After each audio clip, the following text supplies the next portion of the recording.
Good evening from Tappan Street here on the MBTA Green Line's C branch.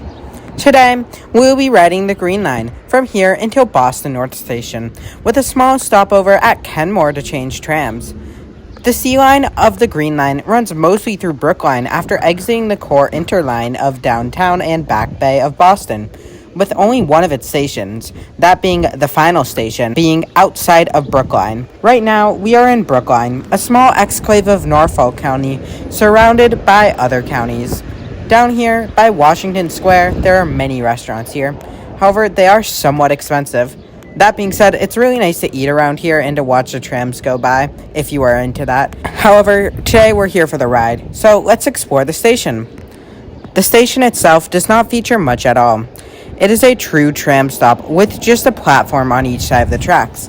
Each side does feature these e-ink backlit displays of when the next tram is, as well as a small shelter. In my opinion, these e-ink backlit displays are far better than the LED or dot matrices at these types of stations.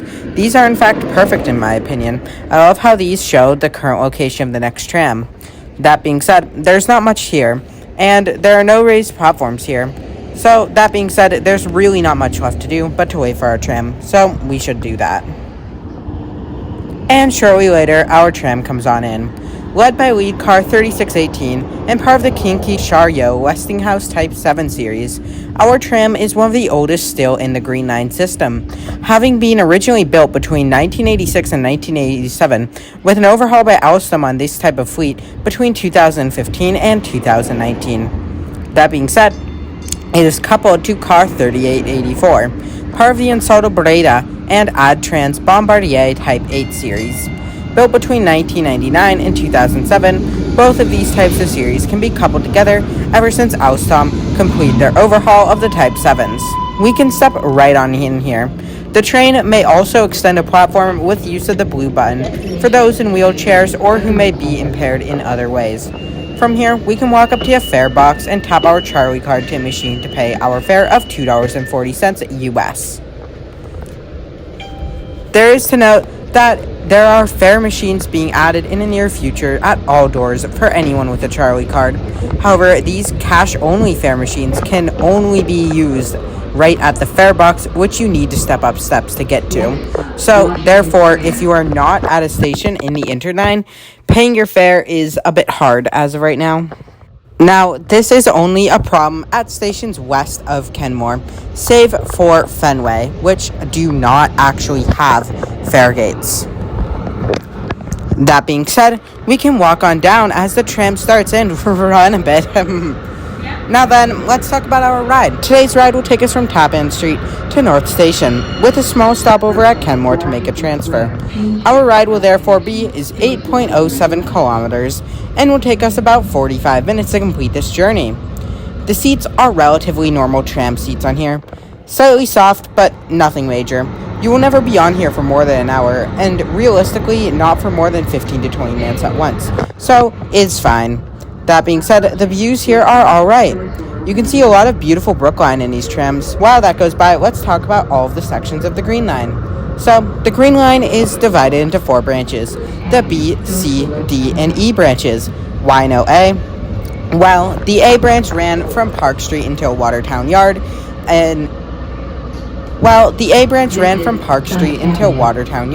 but was replaced by MBTA Bus 57. The tram tracks themselves, however, remained in service for non-revenue service moves to the Watertown Yard until 1994. The line's tracks were then mostly removed by 1996, however, the tracks at Packard's Corner were not paved over until 2020, and hell, the switch there wasn't even deactivated until 2014. That being said, let's talk about more existing lines. The B branch brings riders from Government Center to Boston College. The line is mainly used by university students outside of the core section, as it serves both Boston College and Boston University. The C branch mainly serves Brookline, as I said earlier. I've explained a bit about the C branch already, so let's move on to the D branch.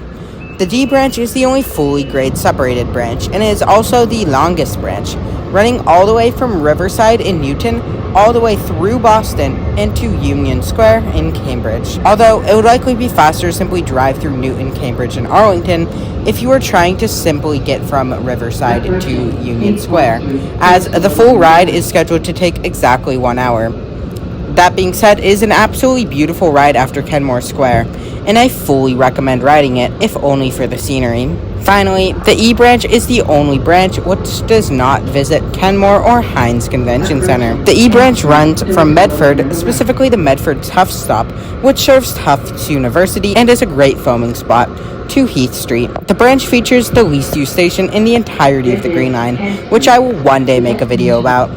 That station being back of the hill. It used to run through Jamaica Plain and all the way until Forest Hills until 1985, when the route was replaced with MBTA Bus 39. Now, that being said, we are on Route C today, traveling through Brookline and many commercial and residential neighborhoods of Brookline, in the medium of Beacon Street, throughout the city and completely crossing the city and crossing back into Boston in the Brighton neighborhood as it ends at Cleveland Circle. We ourselves will also cross back into the city right as we enter the tunnel portal in the opposite direction.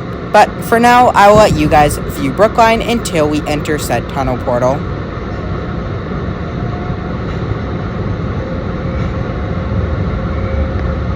Next stop, St. Mary Street.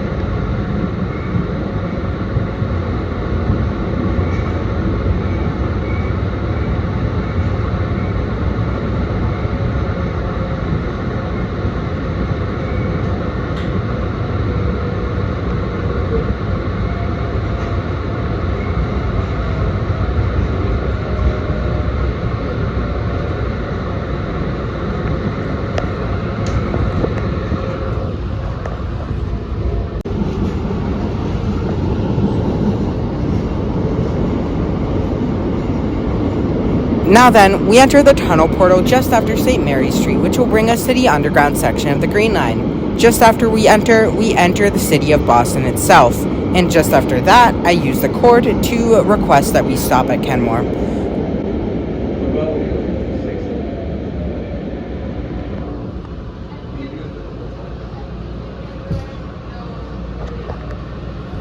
Although it should be said that this is not 100% necessary on these underground stations and is mainly used on the branch stops west of Kenmore. However, during low ridership times, I suppose you can use it to ensure that your stop is stopped at. That being said, shortly later we arrive into Kenmore Square where we can exit.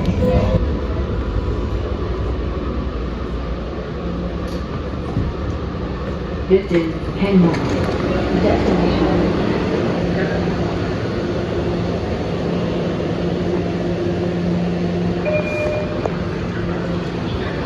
Here, the tram is actually held. I quickly contemplate getting into a Type 7 so I can show you guys it, but I decide against it, for fear that I won't be able to complete my transfer. A rather stupid fear now that I'm writing about it and voicing about it. That being said, here at Kenmore, there are 4 tracks. In addition, there is a bus area in the upstairs. However, we are not going to leave this platform in this video. This station is actually the station that you will most likely come to if you're going to a Red Sox game, or otherwise going to Fenway Park. That is, unless you live on the Worcester Line or the MBTA D branch, and west of Kenmore. Anyways, here you can transfer to any branch of the Green Line, with the sole exception of the E branch.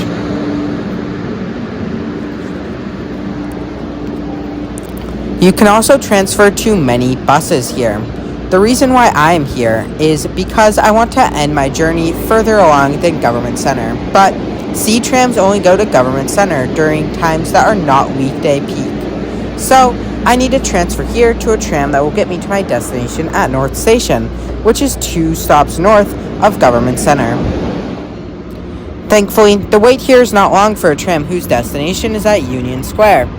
This train is led by lead car 3841 and caboose by 3601. We can step on inside the side door to go on into a tram, and inside we can check out the seats.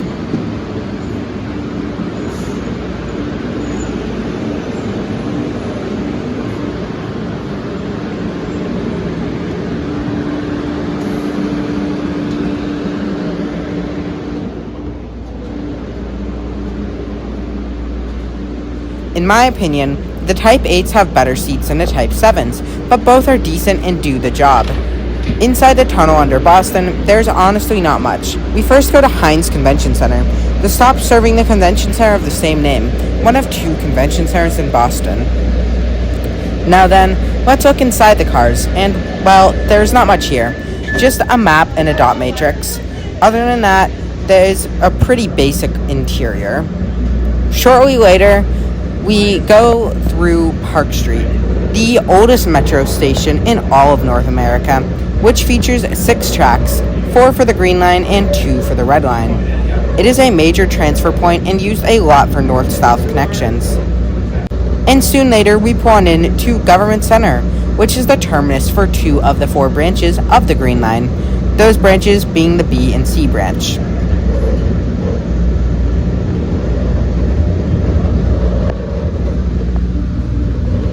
And then we pull on into Boston North Station, the rail terminus of MBTA Commuter Rail's North Side Lines, which also hosts the Downeaster. One day, I will tour the station when I eventually make my video on the Downeaster. But for now, I will end the video here. Next week, we'll be riding the Mattapan high-speed line. Riding from Ashmont Station to Mattapan, we will discuss some of the oldest operating trams in the entire world. So, if you are interested, please subscribe. If you like this video and you have some time, go ahead and check out my video on Rome's Metro.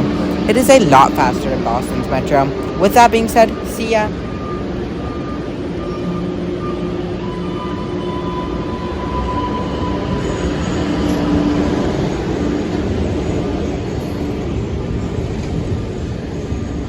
And I will be back here in less than 12 hours.